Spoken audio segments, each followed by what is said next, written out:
Okay, I am here today with the marketing genius, Mr. Neil Patel. Did I say that correct, Neil?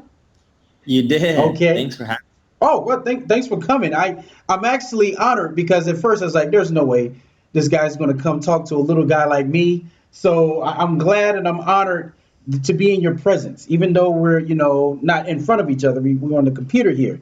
So, Neil, I kind of explained to you earlier about where I come from with my interviews about passion. And I just want to ask you a question, Neil. Where did it all begin when you were a little kid? And I know you did different things. Like, were you one of those kids that did you do the lemonade stand? Were you always trying to? Did you sell candy in school? Like, who were you as a little kid? Explain that to us. Yeah, that wasn't me. I never tried doing the lemonade stand. I did try making money, Uh huh. but I grew up in a world with technology. So my version was, do you want CDs, DVDs? Do you want car parts? I grew up in a school full of Asian kids who like to soup up their Honda Civics or, Ah, Toyotas or Nissans or whatever. I did a lot of car parts. I also did cable TV, satellite TV, stuff like that. really? Okay. So, what did your mom and dad do for a living? My mom was a teacher, and my dad worked in the mortgage industry. So he worked for Countrywide, Downey Savings and Loans, Bear Stearns. None of those companies sadly exist today, Yeah. but that's where he really worked. Interesting. Interesting. So when you came up, and let's go back to maybe around 8, 10 years old. What were you thinking at the time that Neil was going to be? Were you thinking like, hey, I'm into this computer thing. I like that. I like tech stuff. Were you a basketball player, soccer player? What were you thinking at that time? I did a lot of basketball. I was in the league, I think, for 11 years, something like that. Really? Yeah, I love basketball. I still do. I watch a ton of games. Sadly, there's no team here in Vegas or Seattle, but I watch a ton of games. Well, as I was telling you earlier, I went to UNLV, and there's like this legends, the legends of those guys that used to play and back then. But now UNLV is like a non-basketball school. Um, how tall are you, Neil? Are you over I'm short, 5'8". 5'8"? So could you dunk? I mean, like, were you like, did you have like this? Nah, I was I was a point guard. I was actually a pretty decent point guard too. I can still do like the spider. I still can handle the ball well. I can't shoot too well. Every time I shoot the ball, like for 30 minutes an hour, my shoulder hurts, but it's not too bad overall. Oh, shoulder injury. Okay. So did you grow up going to basketball camps? Anything like that? I didn't go to basketball camp. I would just play every day for like 3, 4 hours. I was never like great, right? I couldn't even make it to college. Huh. Oh, okay. 3, 4 hours. So was this like your dad saying, "Hey, son, get out there and practice. I see something in you," or are you like, "Look, I need to go practice basketball because I like doing it." Well, everyone in the neighborhood played. It was fun for us. It wasn't really, I need to practice or do this. That's what we did for fun. Really? Yeah, so I played basketball for years. My dad wanted me to be a computer person. He kind of got his wish, right? I am one now. Oh, okay. Why do you think your dad wanted that? Because he was like, you're not smart enough to be a doctor. But I can see you doing computer stuff. Wow. So that's a lot of pressure.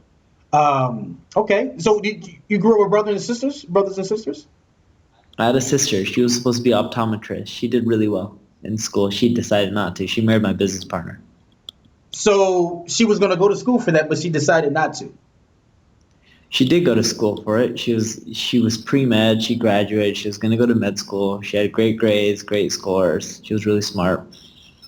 But my business partner and I, our business was already up and running at that time. Yeah. Needed help with accounting, bookkeeping, so she started doing that.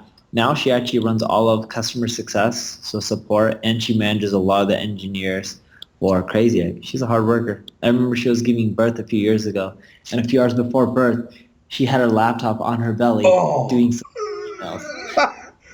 Okay. So do you think that she's doing what she loves, or is she still have the need for the medical deal, or is that something that's still calling her too? She loves it. She can work from home, help watch and educate her kids, and she works really hard too. Most girls I know that are giving birth, a lot of them actually are putting on powder and makeup before they're giving birth, so they look all. My sister's like, "Give me the laptop. Let me get some work done." Wow, that's powerful. So, Yeah, she's a trooper, hard worker. are you still there? Yeah, I'm here. I was just saying, she's a trooper. She's a hard worker. Okay, okay, okay. Oh no, my headphones just jumped out for a second. So it seemed like you guys saw like a strong work ethic in your parents when you grew up. Yeah, my mom and dad were always hard workers. They still are. Even though my dad doesn't work anymore, my mom, they're still doing house stuff, repairing whatever they can, mowing their own lawns. Like, they like working. My dad's like 65. He still works. Wow. So he didn't. You can't see him with a position in the company, or he's like, "Look, son, I'm done with work. I don't want to. I'm just want to watch you do your thing." My dad helps with bookkeeping. He does stuff here and there, but there's not much for him to do. Okay, okay. Now, I heard you say you went to school with a bunch of Asians. Now, when I hear Asians, I hear like so maybe Indian, Chinese, Korean. That's correct. That's correct. My school. Yes. Where did you go to school? I went to high school in like inland Orange County, so away from the water. There's a nice parts of Orange County, and then there's the slums of Orange County. Even though Orange County is not that bad, it's all nice. Yeah. And that's where I grew up. I grew up in what people consider the slums, like where the nicest car is a Honda Accord versus a Mercedes or a Ferrari or whatever. But there was a ton of Asian parents Mm-hmm. because the school district that we lived in had one of the best scores worldwide, or at least in the U.S. And the school, they have like quite a few schools nowadays. They even have gate schools. It's still free, but as long as you take a test and you pass, you can go there for high school. And I think that high school is ranked one of the top 5 or 6 in the U.S. Yeah. See that's But okay. Keep going. I'm sorry. no, I was just saying, just a ton of Asians live there because affordable housing, low crime, and good school districts. So you think your parents actually explored that, like, hey, we want to find a good school for our kids, and then settle down and let them go to this school. They were actually looking for things like that. Yeah, they bought the house based on school district. So it's so Even my sister, when she bought her house in San Francisco, she bought it purely based off the school district. wow. See, and the reason why I didn't have that luxury. My luxury was okay. You live here, and this is the closest school to your district, so just go to that school. It was that kind of thing. We had a bit more luxuries. My parent, I didn't grow up wealthy, but they made enough money. We're middle class. Yeah. And my parents and even my sister believes, my sister does well, right? She married my business partner. Yeah. But they don't like the concept of private schools. They want their kids to grow up in a normal life, like normal Yeah. home, not living a luxurious life. So they were looking for a good school district with normal homes. Got it. Got it. Got it. And my parents got lucky. They were looking for cheap homes, and they found one with a good school district. Okay. But the homes were old. It was like a farm town beforehand. There's no AC in my parents' house. And people are like, oh, it's not a big deal. But when you live in Orange County, it's funny. Every time I go visit my dad, he's like, it's not that bad. It's only hot for 6 months. You don't need AC. And I'm like, but it's 6 months every year. You lived in this house for over 20 years. He's like, yeah, I've lived in it for 20 years. I can go another 20 years without AC. Why spend the money now? I'm like, I'll give you the money. He's like, no, that's a waste. Oh, he's a frugal guy, huh? Everyone in the family is frugal. I was at dinner with my buddies, and we were laughing on like how we save money. I have one of my coworkers right now. She's staying in my guest room, Oh my gosh. and in Vegas, and she was asking me like, I was joking like, where do you want to go to dinner? I'm like, I'll take you to McDonald's, right? Uh-huh. She's like, no, McDonald's, and I was like, I love McDonald's. She's like, really? I'm like, yeah, I used to eat there every day. And she's like, are you kidding me? And I'm like, no, I'm serious. Because I would get an egg white sandwich and with just bread or English muffin with no butter, no oil, no cheese. So it's pretty healthy. Yeah. And I was like, every time I ordered it, they told me to fill out a survey. And if you fill out a survey, they give you a free sandwich. So the next What? day I would use a coupon for a free sandwich, and then they would give me another coupon, and I would keep filling it out and never had to pay for the breakfast. So I kept eating that every single day. Oh my gosh. And that's how the household was. It was just like this frugal mentality. Yeah, and I did this year, like less than 6 months ago. Yeah. Hey, I can't argue with that. That's a good lifestyle. Okay, good way to think. Okay, so you said your employee is living in your guest room. No, no, no. She's visiting here for work. She was only here for like 2, 3 days, and she's leaving. Got it. Okay. Now, And I just happened to be in Vegas at the same time, but like I have an empty condo in Vegas. No one ever. I'm never really here, so got it. coworkers or whoever they just crash because there's empty rooms, right? Yeah.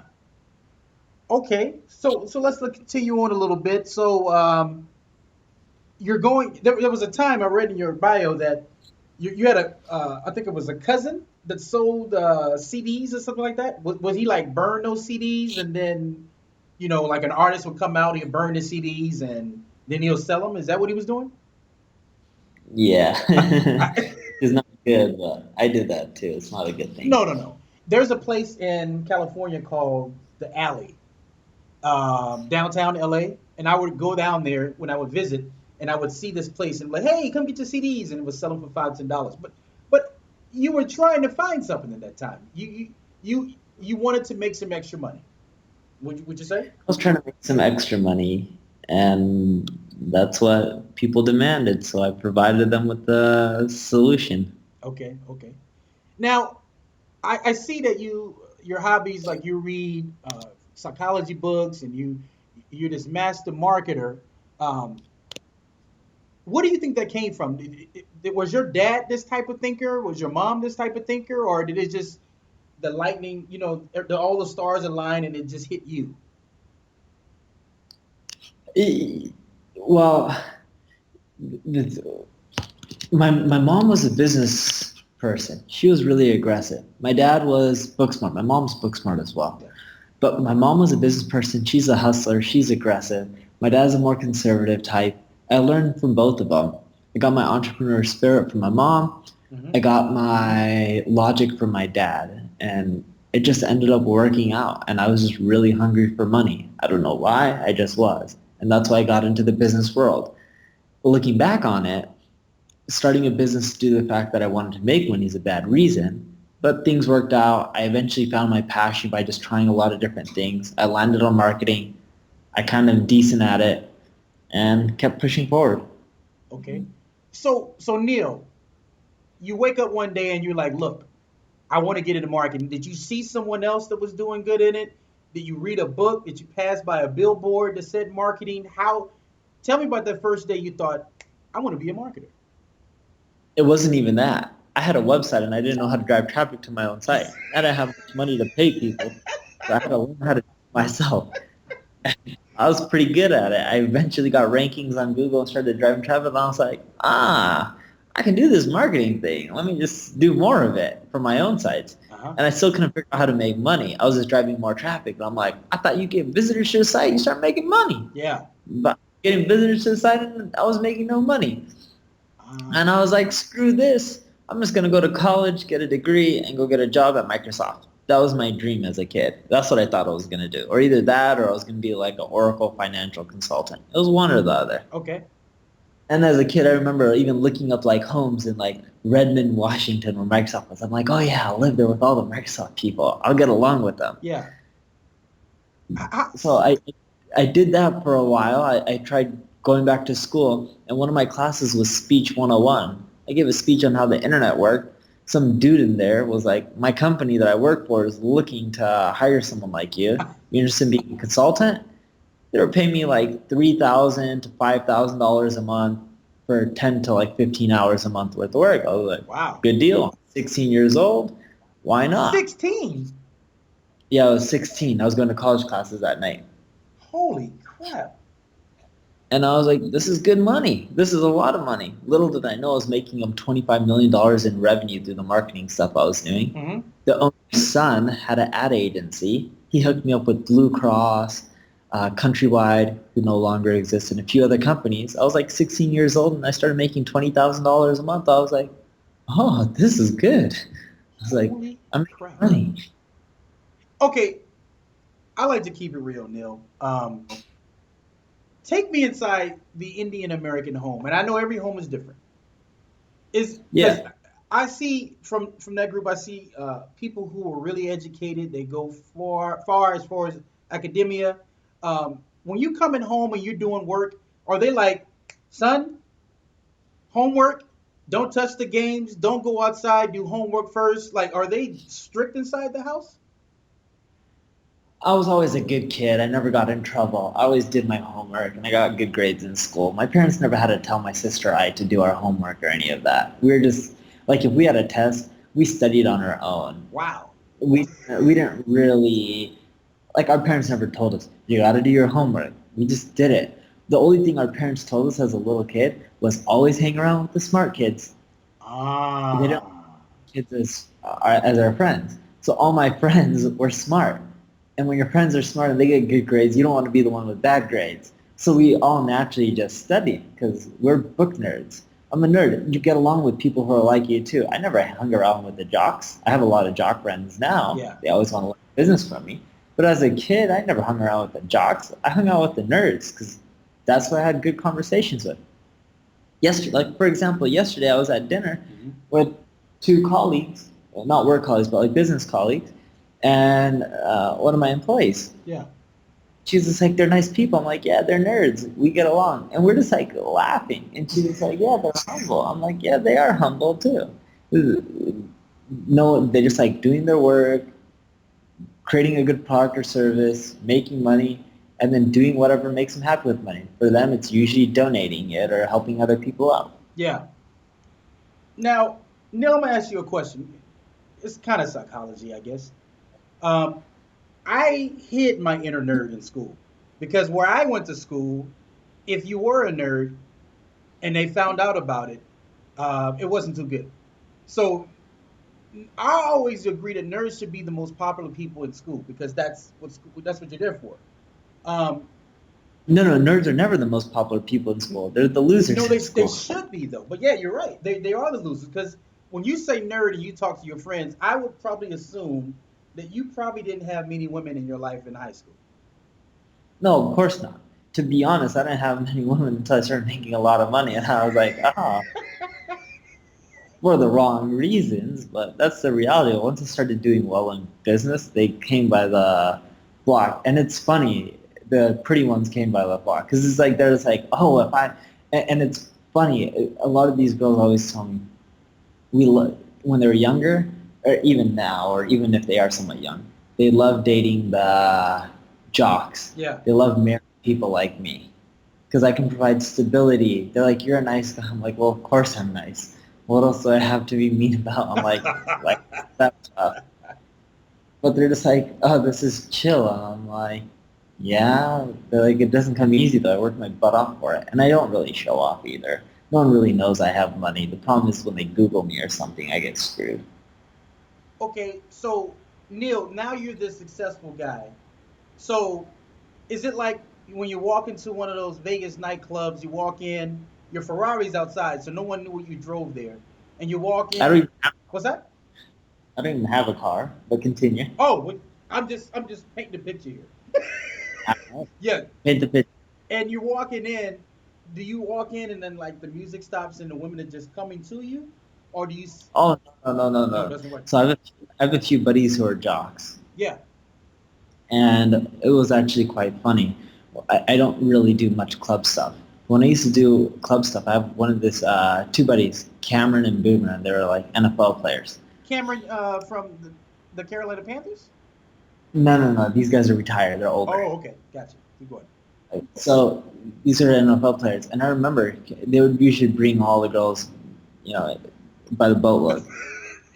And I can usually talk through conversation. They're just like, "Oh, what do you do?" And I wouldn't tell them much.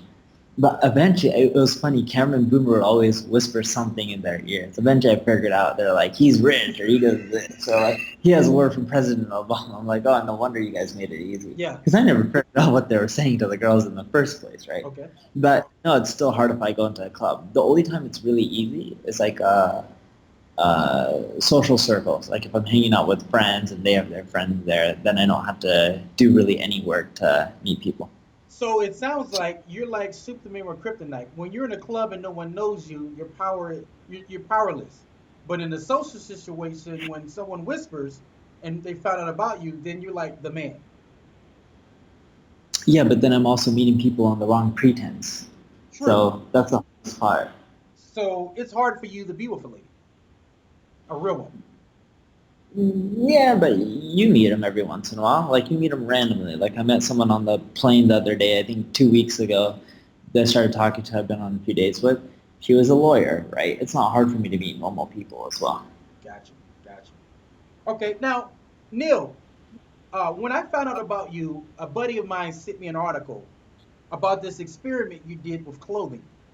And that had to have been a year ago. And ever since I've read that article, I've been asking my friend, I find myself in conversations where I'm asking people like, do you think clothing actually matters when it comes to dealing with people and how they perceive you?